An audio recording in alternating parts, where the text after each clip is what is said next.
এ নিয়ে আলোচনার জন্য স্টুডিওতে আছেন সহকর্মী মোরসালিন হক জুনায়েদ। যাচ্ছি তার কাছে। জুনায়েদ, আপনাকে স্বাগত জানাচ্ছি। তারেক রহমান বিগত 17 বছর ধরে দেশের বাইরে আছেন। তিনি শুরুর দিকে মাঝে মাঝে গণমাধ্যমে কথা বলতে বলতে তার কথা প্রচার করা হতো। এরপর আমরা দেখলাম আওয়ামী লীগ আমলের একটা সময় এসে তার কথা প্রচারে গণমাধ্যমে নিষেধাজ্ঞা দেওয়া হলো হাইকোর্টের মাধ্যমে। তারপর গণমাধ্যম আবার 5 আগস্টের পর থেকে তার বক্তব্য প্রচার করছে, কিন্তু কোনো গণমাধ্যমে এককভাবে সরাসরি সাক্ষাৎকার তিনি প্রথমবারের মতো দিলেন। এই সাক্ষাৎকারটা কতটা গুরুত্বপূর্ণ, সেখানে তিনি কি বলেছেন? মূলত এখন পর্যন্ত তারেক রহমান বিএনপির ভারপ্রাপ্ত চেয়ারম্যান যেই কথাগুলো বলেছেন, বেশিরভাগই দেখা গিয়েছে যে তার দলের যেই বিভিন্ন ধরনের কর্মসূচি রয়েছে, শুধুমাত্র কাউন্সিলগুলোই নয়, অন্যান্য বিভিন্ন ধরনের কর্মসূচিতেই তিনি কথা বলেছেন। কিন্তু সরাসরি গণমাধ্যম কর্মী বা সাংবাদিকদের সাথে কিন্তু আলাপ বলা চলে যে 2 দশক পরে তিনি সরাসরি কথা বললেন, এবং সেটি নিয়ে আজ দিনভর কিন্তু বলা চলে রাজনীতি সচেতন যারা বাংলাদেশি নাগরিক রয়েছেন তার প্রত্যেকেই কিন্তু বেশ উৎসাহ নিয়ে অপেক্ষা করেছেন, এবং তার পরবর্তী পর্ব কিন্তু আগামীকালও রয়েছে। সাদিক, আমরা একটু দেখে নিতে চাই মূল যে বিষয়গুলো আজকের সাক্ষাতে বলেছেন জনাব তারেক রহমান। প্রথম বিষয়টি হচ্ছে জাফর, তিনি বলছেন যে শিগগিরই দেশে ফিরে তিনি নির্বাচনে লড়বেন।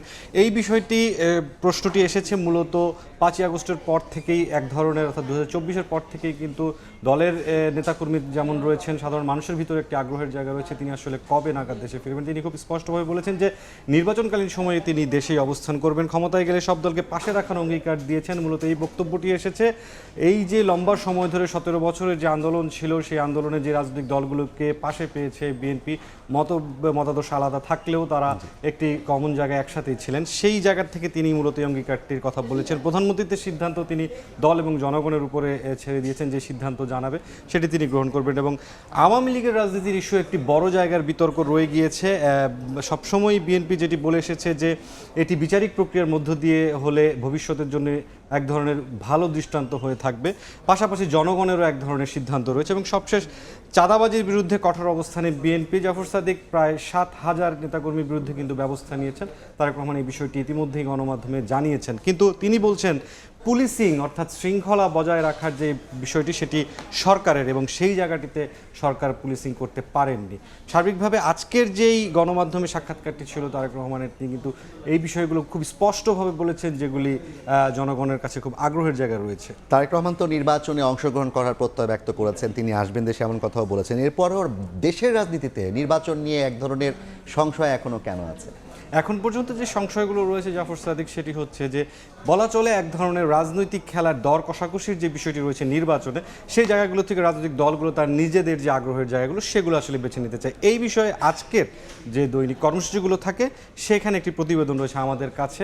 বিএনপির ভারপ্রাপ্ত চেয়ারম্যান তারেক রহমান যেমন বলেছেন যে দেশের মানুষ স্বাধীনভাবে ভোট দেওয়ার সুযোগ পেলে বিএনপিকে বেছে নিয়েছে, ঠিক তেমনি দলের স্থায়ী কমিটির সদস্য তিনি কিন্তু বলেছেন যে এখন পর্যন্ত যেই গণভোট এবং নির্বাচন দুটি একসাথে হওয়ার পেছনে যেই ধরনের বাধার কথা বলা হচ্ছে এটি আসলে এক ধরনের চ্যালেঞ্জ। এই আলোচনাকে ছাপিয়ে যেটি হয়েছে যে জাতীয় নাগরিক পার্টি এনসিপির আহ্বায়ক নাহিদ ইসলাম সম্প্রতি গণমাধ্যমে বক্তব্য দিয়েছেন, এবং সেই বক্তব্যে তিনি উপদেষ্টাদের ব্যাপক সমালোচনা করেছেন। সেই সমালোচনার প্রেক্ষিতে বিভিন্ন রাজনৈতিক দল এই মন্তব্যগুলো করেছেন, সেই মন্তব্যগুলো আমরা একটু দেখতে চাই। গণ অধিকার পরিষদের সাধারণ সম্পাদক রাশেদ খান যে বিষয়টি বলেছেন যে নাহিদ ইসলাম যেভাবে উপদেষ্টাদের কথা বলছেন, সেই উপদেষ্টারা আখের গুছিয়ে নিয়েছেন, এই ধরনের মন্তব্য নাহিদ ইসলামের সেই বক্তব্য কিন্তু এসেছে। তার প্রেক্ষিতে রাশেদ খান শঙ্কা জানিয়েছেন যে নির্বাচন নিয়ে ষড়যন্ত্রে উপদেষ্টারাও যুক্ত থাকতে পারেন, সেক্ষেত্রে গাদ্দার উপদেষ্টাদের নাম প্রকাশের জন্য নাহিদ ইসলামের প্রতি তিনি আহ্বান জানিয়েছেন।